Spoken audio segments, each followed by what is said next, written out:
Bismillahirrahmanirrahim.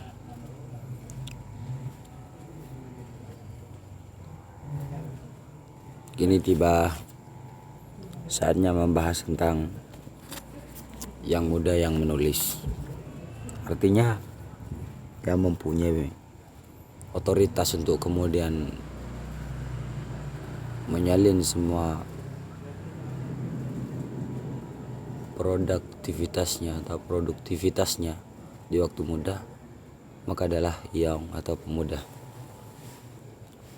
Yang muda yang menulis. Bismillahirrahmanirrahim. Allahumma shalli ala sayyidina Muhammad wa ala ali sayyidina Muhammad. Imam Ali bin Abi Thalib radhiyallahu anhu berkata, ikatlah ilmu dengan tulisan. Imam Malik rahimahullahu berkata, Bismillahirrahmanirrahim. Al-ilmu saydun wal kitabatu qayduhu qayyid suyudaka bil hibalil wasiqah faminal hamaqati an tasida ghazalatan wa tatrukaha bainal khalaiqi taliqatan. Ilmu itu ibarat binatang buruan, sedangkan tulisan adalah tali pengikatnya. Ikatlah binatang-binatang buruanmu dengan tali-tali yang kuat. Di antara ketololan ialah berburu kijang, kemudian setelah tertangkap membiarkannya berkeliaran di antara para makhluk. Ini artinya apa? Ada seseorang pencari ilmu, kemudian mencari ilmu jauh-jauh, datang ke sana kemari, namun setelah didapatnya ilmu itu tidak dicatat dengan baik. Itu arti daripada poin yang disampaikan oleh Imam Malik rahimahullah. Sebagian ulama berkata, kullu ma hufidha farrah wa kullu ma kutiba qarrah. Setiap yang dihafal terlupakan, setiap yang ditulis akan tetap abadi sepanjang masa. Artinya ketika kita memulai belajar, mencari ilmu dan hanya dihafal, maka hafalan tersebut akan berpotensi hilang atau lupa. Dan ketika kita mencari ilmu lalu dicatat, disimpulkan, dirangkum, maka insya Allah akan kekal abadi sepanjang masa. Seperti misal contoh, tulisan-tulisan karya ulama yang ditulis sampai saat ini ada, itu karena bukti akan saking eratnya ikatan dengan cara menulis. Kemudian ada ulama yang mengatakan, uktub kullama tasma' wahfaz kullama taktub warwih kullama tahfad. Tulislah apa yang kau dengar, hafalkanlah apa yang kau tulis, dan riwayatkanlah apa yang kau hafal. Artinya ketika kita mendengar sesuatu apapun yang baik, bernilai atau berunsur baik, maka hendaklah dicatat, dan setelah tercatat usahakan dihafal, dan setelah terhafal jangan biarkan hafal begitu saja, namun diceritakan, ditebarkan atau tebar luaskan kepada orang lain, halayak umum. Sejarah membuktikan tidak sedikit seorang penulis besar yang berhasil melahirkan karya tulis monumental bagi peradaban dan kemaslahatan umat manusia dengan melakukan aktivitas menulis semenjak dirinya masih muda. Lihatlah bagaimana pula para ulama muda yang besar di zamannya mampu memanfaatkan waktunya di usia muda dengan menulis hingga sepanjang usia. Tengok saja bagaimana Imam Asy-Syafi'i rahimahullah mampu membagi waktu malamnya menjadi 3 bagian. Sepertiga malam yang pertama untuk menulis, sepertiga malam yang kedua untuk sholat, dan sepertiga malam yang ketiga untuk tidur. Lihat pula bagaimana seorang Imam At-Tabari konsisten menulis 40 halaman per hari selama 40 tahun. Dalam kisah lain, sebagaimana seorang Imam Ibnul Jauzi meski dikala menerima kedatangan tamu yang membicarakan hal-hal yang kurang bermanfaat, beliau tetap senantiasa melayani tamunya dengan baik sambil tak hentinya menyerutkan pena demi untuk menulis buku. Pemanfaatan waktu beliau gunakan semenjak siang hingga malam, tidak henti-henti digunakan untuk berpikir, menulis, mengajar, membaca, dan beribadah kepada Allah Subhanahu wa taala. Dalam suatu kesempatan Imam Ibnul Jauzi pernah mengungkapkan, dari tanganku lahir 2000 jilid buku, dan di tanganku juga telah bertaubat 100.000 orang, 20.000 orang diantaranya masuk Islam. Masya Allah, betapa hikmah, betapa faidah yang dihasilkan akan karya-karya beliau. Saking karena menulis bisa tersampaikan dengan cara lembut. Karena seandainya kita berucap atau menyampaikan secara langsung, secara lisan atau secara suara auditori, maka bisa jadi orang menolaknya mentah-mentah. Tapi ketika orang membacanya dan memahaminya, bisa jadi orang tertunjuk kepada jalan yang benar, insya Allah. Seperti itu, demikian.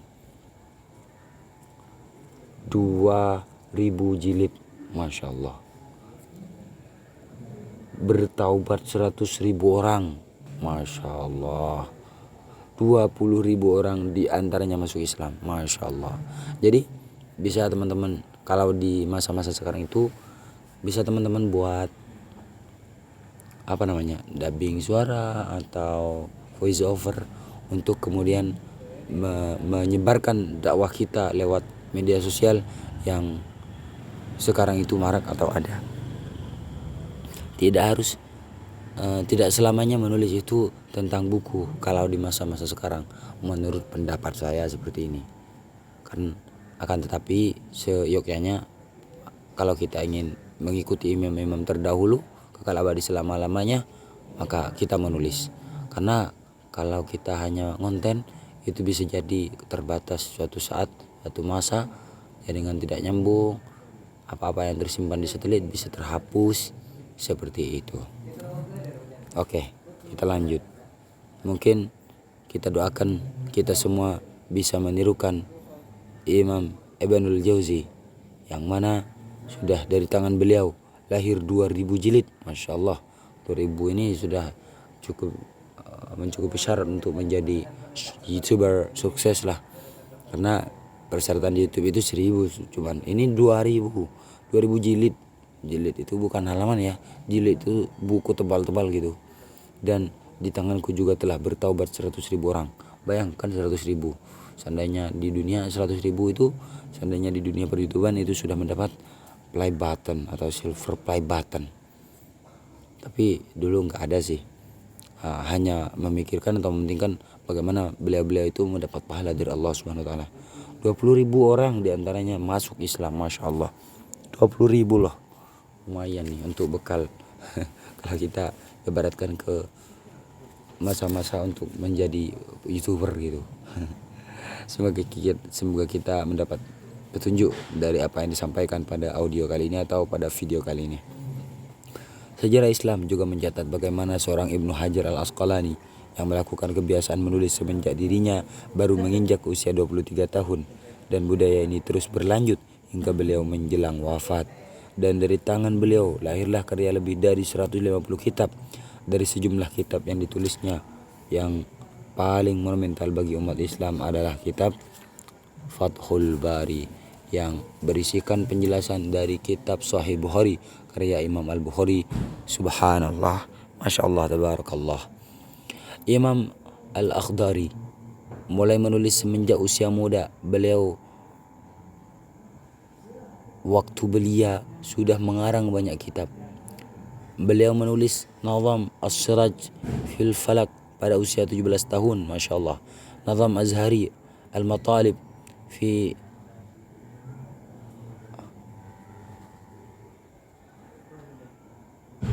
di sini tuh ditulis fi Astarlab, mungkin fi Astal Matalib ini mungkin pada usia 20 tahun, dan Nazam Sulam Munawwarak pada usia 21 tahun, sebagaimana beliau terangkan sendiri pada akhir Nazam Sulam Munawwarak. Nazam Al-Qudusiyah,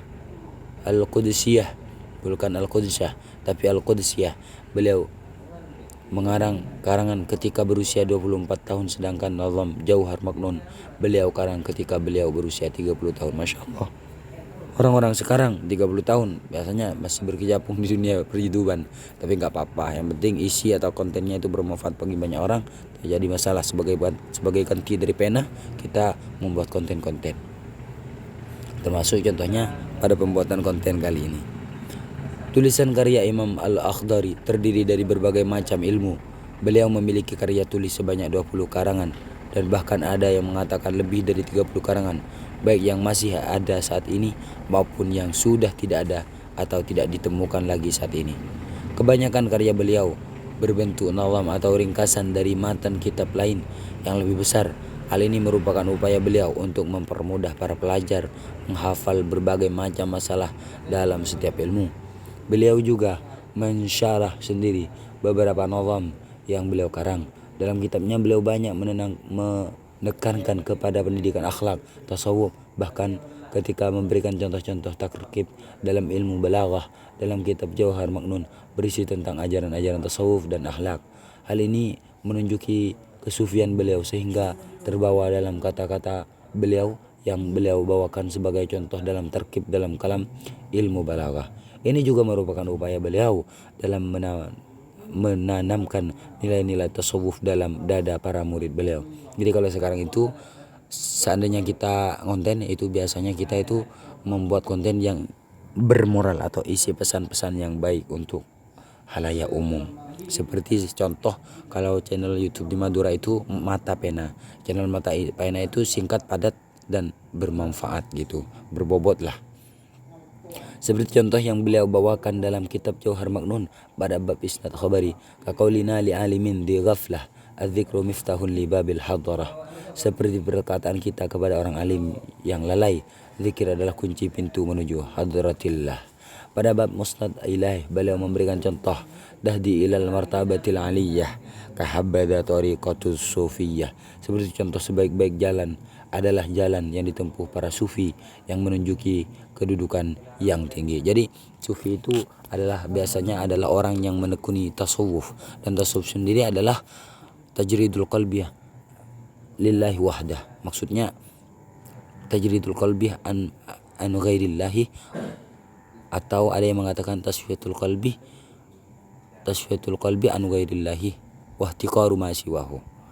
Meniadakan atau mengosongkan, membersihkan hati kecuali di dalam hati ada Allah di dalam hati. Yang ada di dalam hati hanyalah Allah, dan membersihkan selain Allah, menghinakan selain Allah. Jadi yang dijunjung tinggi adalah Allah. Ketika menjunjung tinggi Allah, maka yang lain akan bernilai baik. Mungkin itu saja. Jika seandainya teman ada komentar, silahkan tulis. Assalamualaikum warahmatullahi wabarakatuh. Allahumma shalli ala sayyidina Muhammad wa ala sayyidina Muhammad.